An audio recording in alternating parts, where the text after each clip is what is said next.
Hey, it's Yok, your property teacher, and today we are going to dive deep and discuss what are the most important factors when choosing the most suitable secondary school for your child. Now, you must be wondering, what would a property agent know about choosing schools, right? Well, actually, I've spent 12 years as an MOE teacher specializing in PSLE. So after the exams, I do get quite a lot of questions from the parents on which secondary school to choose. So this is just me sharing my experiences on the discussions I've had with hundreds of parents over the years. Alright, now since this is a deep dive, I'm just going to skip the basics like choosing a school that's near your home for convenience, so on and so forth. You can get those information from other videos.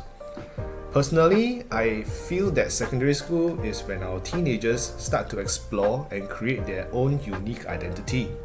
This is why we need to find out more about the programs that are provided by the schools we are interested in.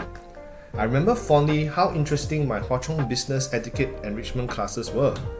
My teacher taught me how to dress up in a business outfit and how to tie a tie, and that was my first time tying a tie. I was 14 years old.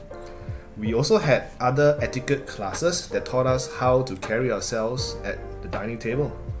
In Set 3, we even got to go to overseas camps to climb mountains, which instilled a sense of adventure in all of us.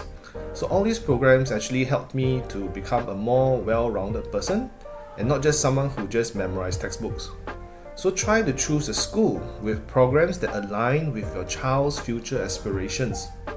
For example, your child loves coding, find him a school that excels in that, or robotics.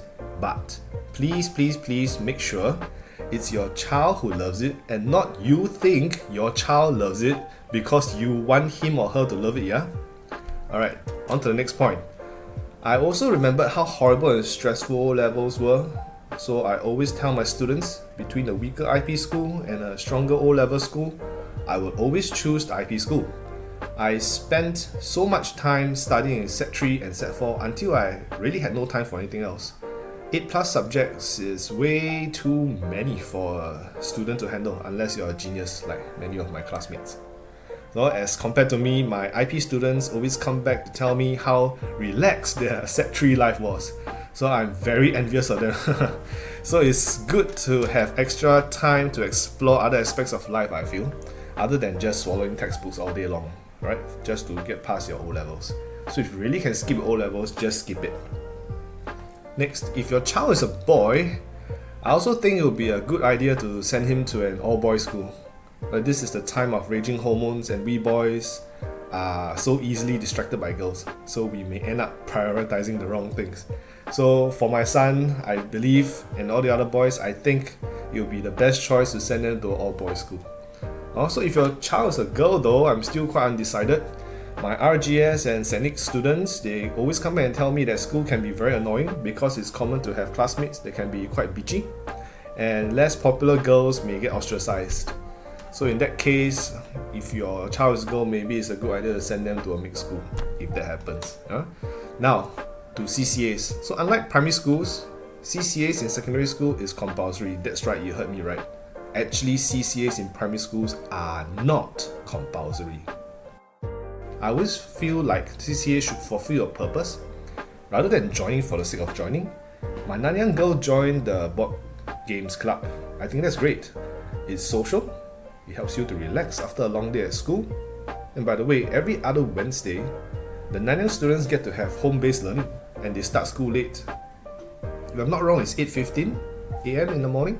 This is awesome. I've always told MOE to start school later because the biological clock of teenagers become the sleep late, wake late kind, right? And expecting them to wake up at 6+ is really tough on them. So send your girls to Nanyang if you can. You won't regret it. Lastly, this year is a troublesome year. It's the Dragon year. 41,000 students took the PSLE as compared to the usual average of 35,000. So spaces are likely very competitive this year. Generally, 6D should be more than enough for you to enter Hwa Chong Nanyang, but I'm thinking this year might need 5D. But who knows, I still think you should try if your kid has 6D. Surprisingly, out of my 25 students this year, a lot of them did well for English. Almost everyone got an AL2. But quite a few of my smarter students bombed their math and science, so you might still have a chance to try to enter your dream school. So hope all this info will help you to make a better choice. Have a great weekend.